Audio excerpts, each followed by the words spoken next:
Alors, mes chéris, soyez les bienvenus dans votre nouvelle maison. C'est ici que vous allez vivre avec moi en ville. Waouh, en ville, c'est magnifique. Je n'aurais jamais imaginé vivre dans une maison comme celle-ci.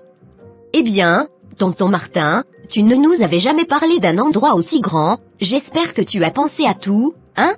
Bien sûr. J'ai tout prévu pour que vous soyez à l'aise. Chaque pièce, chaque coin, c'est fait pour vous. Tout est si beau, je me sens presque intimidée. Et la cuisine? J'espère que tu as laissé un petit espace pour moi, sinon je me débrouille. Pas de souci, Princessiana. Ici, il y a assez de place, pour nous trois et même pour les invités. Merci, Martin, vraiment, je ne pensais pas que notre vie pourrait être comme ça. C'est le début d'un nouveau chapitre, Régine. Ici, rien ne viendra troubler notre tranquillité. Après la tempête, vient souvent le silence, mais pour Marie, ce silence n'était pas celui de la paix. C'était celui de la honte, du regret et de la solitude. Elle avait cru servir Dieu, mais elle s'était perdue elle-même. Son foyer était détruit, sa maison vendue, et son mari, Martin, vivait désormais heureux dans une autre demeure, avec une autre femme. Et pendant que l'Église célébrait ses 121 jours de victoire, Marie, elle, marchait seule, sans toit, sans argent, sans personne pour la soutenir. Le pasteur qu'elle croyait proche ne lui répondit plus.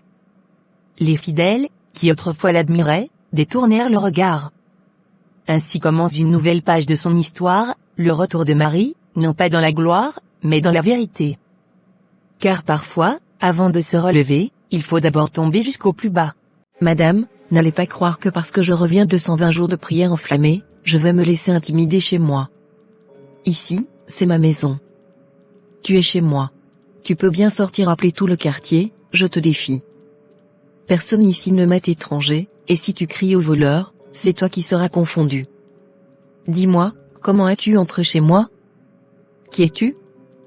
Qu'est-ce que tu fais là? Mais qu'est-ce que j'entends là-bas?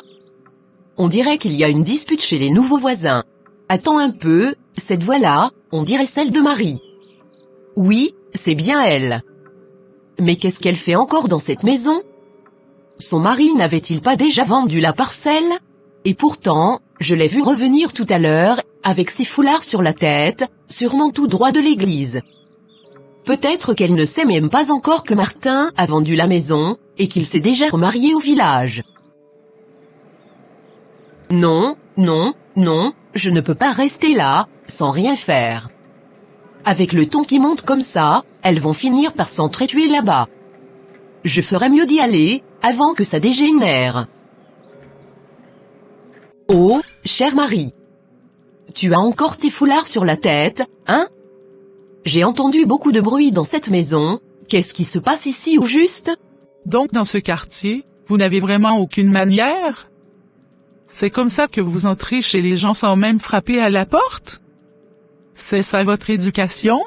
Oh, sœur Bénicia, je ne comprends pas cette femme. Elle agit comme si elle avait perdu la tête. Je reviens d'une prière de 121 jours à l'église, et à ma grande surprise, je la trouve assise ici, dans mon salon. Je lui ai parlé avec respect, poliment, mais elle me répond avec arrogance. Dis-moi, Bénicia, est-ce qu'on peut entrer chez quelqu'un et se comporter comme elle le fait? Ah, voilà ce que je craignais, ma sœur. Je savais que tu n'étais pas encore au courant. La dame que tu vois là, c'est la nouvelle propriétaire de cette maison. Ton mari, Martin, a vendu la maison pendant ton absence, et il s'est même remarié avec une fille du village. Il vit maintenant avec elle, au golf, dans la nouvelle maison qu'il venait d'achever. Et tout ça, ma sœur, c'est à cause de ton entêtement. On t'avait conseillé de toujours parler avec ton mari avant de t'engager dans des choses aussi longues. Comment peux-tu aller faire une prière de 121 jours sans même chercher son accord? Tu voulais servir Dieu, oui, mais tu as oublié ton foyer. Et voilà maintenant le résultat. Bénicia, tu plaisantes, n'est-ce pas? Dis-moi que ce n'est pas vrai. Ce que tu viens de dire là, ce n'est pas possible. Regarde bien autour de toi, Marie. Tu ne reconnais même plus les choses dans cette maison, n'est-ce pas? Ce ne sont plus tes meubles, plus tes rideaux. Tout a changé. Alors retourne à ton église, va dire à ton pasteur de te prendre pour sa deuxième femme, ou qu'il te trouve un autre mari. Mon Dieu, mon cœur, mon cœur. Marie. Marie. Seigneur, non. Appelez quelqu'un, vite. Et c'est ainsi que la vérité tomba sur Marie comme un éclair. Celle qui croyait revenir dans son foyer, trouva une autre femme à sa place, et un mari déjà parti. Son zèle aveugle l'avait conduite à tout perdre, la maison, l'amour, et jusqu'à la paix de son cœur. Mais parfois, c'est dans la chute que commence la renaissance. Mon Dieu, quel cauchemar. Est-ce donc ça, la bénédiction après 121 jours de prière ardente? Moi qui ai tout donné, voilà ce que je reçois, la honte, la solitude, la maison vendue, l'homme que j'aimais parti avec une autre. Non, Martin ne peut pas m'abandonner comme ça. Il ne peut pas oublier tout ce qu'on a partagé, tout ce qu'on a construit, comme si je n'étais rien. Je sais où il travaille. Je connais son bureau. Aujourd'hui, j'irai le voir. Il me devra des explications, et s'il croit pouvoir se dérober, il aura de mes nouvelles. Je refuse de rester passive. On ne m'évince pas de ma vie et on ne m'écrase pas impunément. Que Dieu me donne la force, mais que Martin sache, je ne partirai pas sans réponse. C'est un cauchemar. Après 121 jours de prière, je me retrouve sans maison et sans mari? Non. Martin devrait me rendre des comptes. Je vais à son bureau maintenant, il m'expliquera tout, ou il le regrettera. Seigneur, est-ce que je me suis trompé? J'ai prié, j'ai donné, j'ai cru, et pourtant je me retrouve dans la rue. Comment a-t-il pu me faire ça? Je suis si fatiguée. Mais je dois savoir. Je dois comprendre pourquoi il m'a quitté. Je veux lui parler, même si mon cœur saigne. Martin.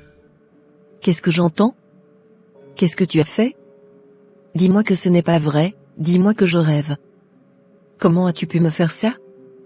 Tu as perdu la tête ou quoi? Toi? Tu entres dans mon bureau comme une voleuse et tu me parles sur ce ton? Qui t'a donné la permission d'entrer ici sans frapper? Permission? C'est ma maison que tu as vendue. C'est ma vie que tu as brisée. Écoute, femme stupide, si tu penses que tu peux venir envahir ma vie comme ça, tu te trompes. Ce que tu as entendu est vrai. Je ne pouvais pas continuer à vivre avec une femme qui se tue à prier sans penser à sa maison et à sa famille.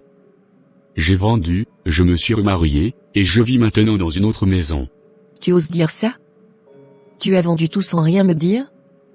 Tu as pris une autre femme? Oui. Va donc retourner chez ton pasteur, qu'il te prenne pour sa seconde épouse si ça te chante. Moi j'ai choisi une autre voie. Je n'ai plus rien à te dire. Sors d'ici. Non, tu ne vas pas t'en tirer comme ça. Tu me dois des réponses. Je ne partirai pas sans savoir pourquoi tu as fait tout ça. Tu es déjà sorti. Maintenant tu dois te taire et t'en aller. Si tu restes, j'appelle la sécurité. Marie. Que t'est-il arrivé? Assieds-toi, ma sœur. Parle-moi calmement, dis-moi tout. Pasteur, pendant que j'étais aux 121 jours de prière, Martin a vendu une autre maison. Il est retourné au village, il a épousé une autre femme, et il vit maintenant dans la maison qu'il faisait construire au golfe. Il a tout fait sans me le dire. J'ai tout perdu, et je n'ai ni mariage civil ni mariage religieux qui me protège. Que dois-je faire? C'est intolérable. Un homme ne peut pas agir ainsi pendant l'absence de sa femme. Ne crains rien, Marie. Je vais aller le voir maintenant. Il va me répondre. Reste ici, je m'en occupe. Martin.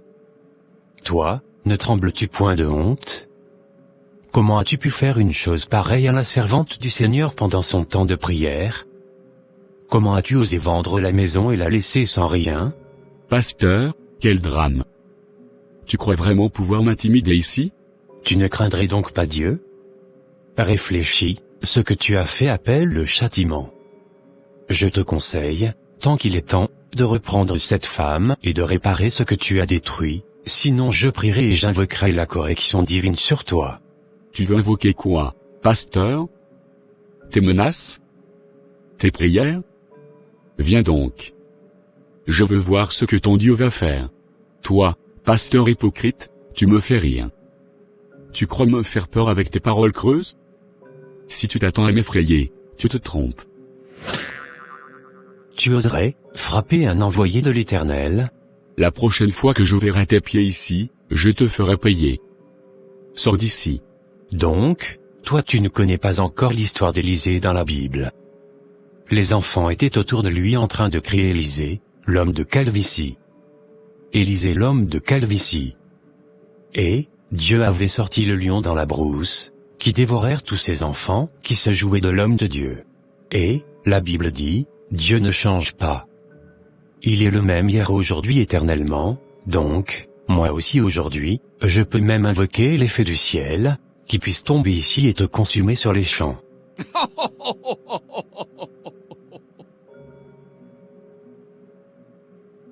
Tu n'as même pas honte toi. Un escroc comme toi, tu penses que Dieu peut exaucer tes prières, comme il avait exaucé d'Élisée? Maintenant sors de mon bureau, et n'ose plus jamais remettre tes pattes ici. Et si tu restes là une seule minute seulement, tu verras comment je vais te donner des gifles. Me donnez-moi un oint de l'Éternel de gifles? Tu es malade toi. Reste là, et tu vas voir.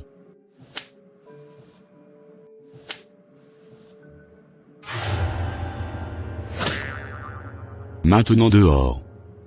Si tu oses encore ouvrir ta bouche ici, tu verras ce que je veux te faire. Ça, ce n'est qu'un avant-goût.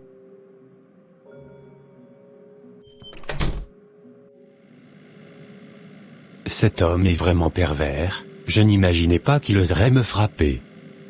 Les gifles qu'il m'a données, ont même brisé mes lunettes. Et même mes yeux ont gonflé. Quelle impudence! Mais qu'a-t-il fait, après tout? Il a vendu, il s'est remarié, et il n'en souffre pas. Quant à Marie, qu'a-t-elle de plus à m'offrir désormais? Quand elle donnait, elle était utile à l'œuvre. Maintenant qu'elle est dans la rue, que vaut-elle pour l'Église? Je ne peux pas me permettre d'être entouré de pauvres et de vagabonds. J'ai besoin de soutien, d'hommes riches qui m'épaulent. Non. Il faut couper les ponts. Je vais alerter les gardes, qu'on n'autorise plus jamais cette femme à pénétrer dans l'église. Je la mettrai sur la liste noire, qu'elle n'ose plus venir me réclamer aide ou pitié. Qu'elle devienne le souci d'un autre. Il était importante pour moi, quand elle était chez son mari, en train de récupérer beaucoup d'argent pour me donner.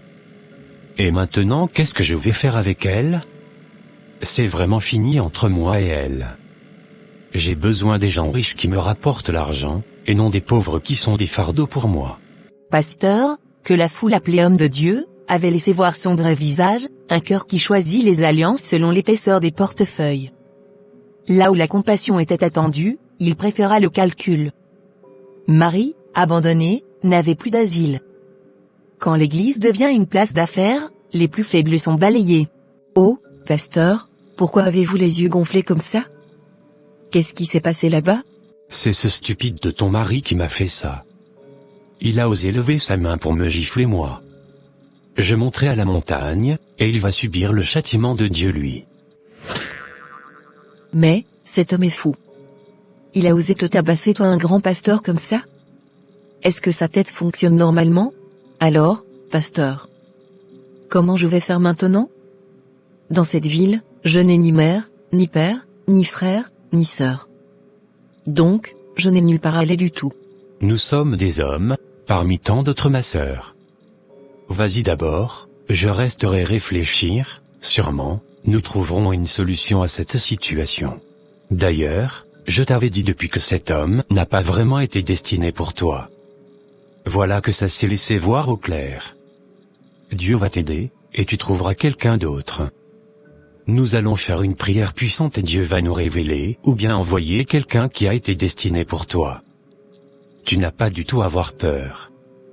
Pasteur, maintenant, je n'ai nulle part où aller. Je fais comment?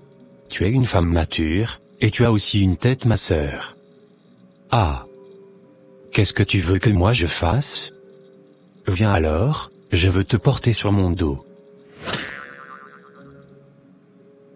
Depuis ce jour, après le départ de sœur Marie du bureau, le pasteur fit un geste discret mais lourd de sens, il donna des consignes strictes aux agents de sécurité, qu'on n'autorise jamais plus cette femme à pénétrer dans l'enceinte du bureau ou à approcher ses bureaux. Ce n'était pas un conseil, mais une condamnation déguisée, l'exclusion devint sa sentence, et l'Église, son tribunal. Écoutez maintenant la prédication qu'il donne à l'Église. Vous serez vraiment très surpris. Mes bien-aimés, l'Écriture nous appelle à la prudence et à la sagesse. L'ordre dans la maison est un principe sacré. Le mariage n'est pas une scène où l'on improvise son zèle sans rendre compte. Nous devons protéger nos familles, nos enfants et la paix du foyer. La parole nous enseigne que chacun demeure dans l'état où il a été appelé. L'ordre, la fidélité, la responsabilité, voilà nos repères. Quand quelqu'un trouble l'ordre et apporte le scandale, l'Église a le devoir de discerner et de préserver la communauté. Aujourd'hui, une histoire est venue troubler notre paix. Une sœur qui se disait zélée est revenue, criant miséricorde après avoir abandonné son ménage. Nous ne pouvons pas applaudir l'irresponsabilité et l'orgueil. Frères et sœurs, soyez vigilants, il y a des comportements qui déguisent le désordre en sainteté. Ceux qui viennent avec des foulards et des larmes pour réclamer pitié, après avoir négligé leur foyer, cherchent souvent à manipuler les cœurs. Ne vous laissez pas séduire. Dès aujourd'hui, faites preuve de discernement. Fuyez ce genre d'influence comme on fuit la peste. Protégez vos familles, fermez vos portes à ceux qui sèment la confusion. Si quelqu'un affiche une conduite qui détruit le mariage et cherche ensuite la pitié de l'Église, détournez-vous. Ne faites pas d'elle un modèle. L'Église n'est pas un refuge pour l'irresponsabilité.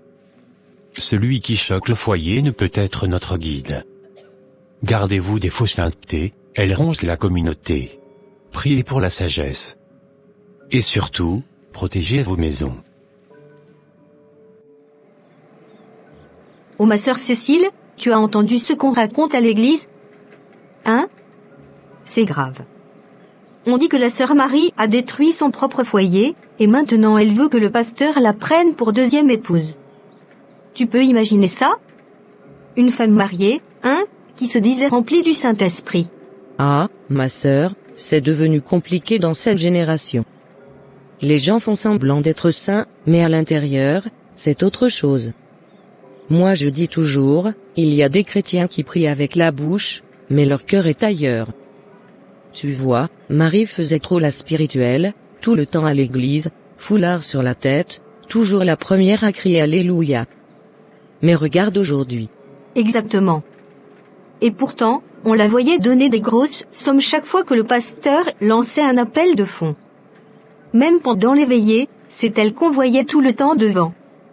On croyait qu'elle faisait ça pour Dieu, mais non, c'était pour attirer le regard du pasteur. Les chrétiennes d'aujourd'hui. On dirait que certaines ne cherchent plus la sanctification, mais seulement la position à côté du pasteur. Et puis elle osait nous donner des conseils de couple, tu te rappelles? Pourtant, elle n'a même pas su garder son propre mari. Vraiment honteux.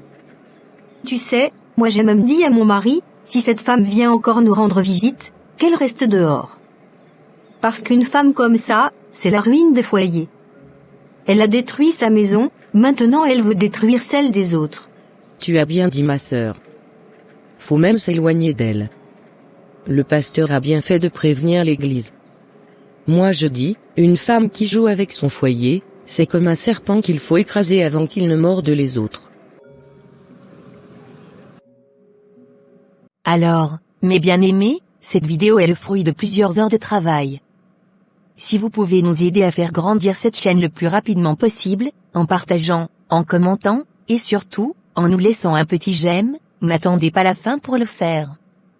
Merci beaucoup pour ce geste d'amour et de soutien. Que Dieu vous bénisse abondamment. Mais enfin, je ne comprends pas pourquoi le téléphone de Marie ne passe plus. Chaque fois que j'essaie, ça sonne une fois, puis plus rien. Et son mari, ô Seigneur. Je l'avais appelé l'autre jour, il avait décroché, mais dès qu'il a entendu ma voix, il a directement coupé. Depuis ce jour-là, je sens même que son numéro m'a mis sur la liste noire. Et cette fille qui ne comprenait jamais avec ces histoires de son pasteur-là. Si elle a osé seulement détruire son mariage à cause de ces fameux pasteurs, je l'assure qu'elle ne viendra jamais habiter dans cette maison au village. Je ne peux pas me permettre à héberger chez moi une fille stupide, qui a peut-être détruit son mariage à cause de sa stupidité. Dans 3 jours je vais me rendre là en ville, pour savoir ce qui se passe vraiment. Oh mon Dieu, est-ce donc là la récompense de mes prières? Oh regarde, Seigneur, regarde comment ce pasteur a détruit ma réputation. À cause de lui, tout le monde me fuit, même à l'église, les gens m'évitent comme si j'étais une sorcière. Quand je marche dans la rue, les frères et sœurs que je saluais avant détournent le regard, comme si j'étais une malédiction vivante. Pourquoi je n'ai pas écouté mon mari? Pourquoi je n'ai pas entendu les conseils de ma mère? Aujourd'hui, me voilà seule, sans maison, sans mari, sans personne. Moi qui croyais servir Dieu, je me retrouve comme une vagabonde. Seigneur, si vraiment tu existes, montre-moi que tu ne m'as pas oublié. Pire encore, il ose mentir que, moi je détruis mon mariage, en voulant être son deuxième épouse. Quand est-ce que moi je désirais ça? Ces pasteurs subira un jour des conséquences néfastes, pour avoir détruit ma vie. À cause de son église j'ai tout sacrifié, mon argent, mon temps, j'ai servi dans cette église avec l'esprit, corps, et âme. Mais aujourd'hui, voilà comment il me paye. Donc il était un faux pasteur, qu'il y ait son amitié autour de l'argent, pendant que moi j'étais vraiment aveugle. Pourquoi n'ai-je pas ouvert mes yeux très tôt? Je dois à tout prix arriver là en ville, pour savoir vraiment ce qui se passe là-bas. Je dois attendre l'arrivée du train, pour que je puisse seulement rentrer chez nous au village. Sinon, je risque de mourir dans cette ville pour rien, sans père, sans mère, ni frères et sœurs.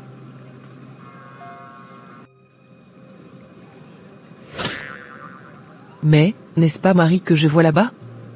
Pourquoi est-elle devenue si bizarre comme ça? Mon Dieu. Marie. Marie, c'est bien toi? Ô Seigneur, regarde dans quel état je te trouve. Mais ma fille, pourquoi es-tu devenue comme ça? Tu n'as même plus de quoi manger, ni quoi t'habiller, raconte-moi ce qui s'est passé. Dis-moi tout, ma fille. Oh maman, je suis désolée, je n'ai pas écouté tes conseils. Je croyais bien faire, je croyais servir Dieu, mais ce pasteur, maman, c'était un aventurier. Il m'a manipulé, il a détruit mon mariage. Pendant que je faisais ma prière de 121 jours, Martin a vendu notre maison, il a terminé sa nouvelle maison au golf, et il s'est marié à une autre femme, je n'ai plus rien, maman. Plus de foyer, plus de dignité. Tu vois maintenant. Tu vois ce que je t'avais dit? Je t'avais prévenu, Marie. Mais tu croyais que ton pasteur était plus sage que ta propre mère. Tu as été une femme stupide. Regarde maintenant ta vie, tu as tout perdu. Et tu veux encore que je te ramène au village pour recommencer à zéro? Non, ma fille. On ne récolte que ce qu'on sème. Moi, je ne peux plus porter ta honte. Reste ici, et apprends à vivre avec tes choix. Mais maman, ferme ta bouche. N'est-ce pas tu te croyais plus sage que tout le monde? Tu as refusé d'écouter personne. Maintenant, tu es déjà une femme mature, donc, tu vas devoir prendre bien soin de toi. Je n'ai plus besoin de porter encore une charge d'une grande fille, en plus stupide comme toi. Je retourne directement au village et toi tu restes ici. Mais si tu veux retourner au village, cherche un autre endroit par où tu vas débarquer avec des torchons que tu as déjà emballés dans le sac là. Pas chez moi. Alors, adieu. Waouh. Le ciel est en train de tomber sur ma tête. Nous sommes pendant la saison sèche, mais moi je sens comme si la pluie est en train de tomber sur moi. Il fait extrêmement froid ici, mais moi je suis en train de transpirer. C'est quoi ce cauchemar, mon Dieu? J'ai refusé d'écouter les conseils de ceux-là que Dieu avait placés à mes côtés. Aujourd'hui, j'ai croisé Monsieur Tu vas maintenant? Si je savais. Si au moins je le savais, mon Dieu. Depuis ce jour-là, la sœur Marie comprit à quel point la foi sans discernement peut détruire une vie. Elle avait tout donné pour un homme qui se disait serviteur de Dieu, mais qui, en réalité, n'était qu'un marchand d'illusions. Elle avait sacrifié son foyer, son mari, sa paix, croyant plaire à Dieu, alors qu'elle servait un imposteur. Mes chers amis, combien d'hommes et de femmes tombent encore dans ce piège aujourd'hui? Combien de foyers détruits au nom d'une soi-disant spiritualité? La foi véritable ne détruit pas, elle bâtit. Elle n'arrache pas les cœurs, elle les unit. Apprenons à écouter la voix de la sagesse avant celle des émotions, et surtout, à ne jamais confondre le serviteur de Dieu avec Dieu lui-même. Ainsi s'achève cette histoire poignante de la sœur Marie, une femme égarée par la fausse lumière d'un homme sans conscience. Mais peut-être, quelque part, dans sa douleur, Dieu lui-même l'a préparée à renaître différemment. Retrouvons-nous bientôt pour une nouvelle histoire, car chaque chute peut devenir le début d'une transformation. Pour votre édification, votre éducation et votre encouragement spirituel, suivez chaque jour des animations chrétiennes inspirantes, sur votre chaîne, Gloire de Sion. Des messages qui fortifient la foi, des histoires qui touchent le cœur, et des moments de grâce pour grandir dans la présence de Dieu. Gloire de Sion, la foi prend vie en images.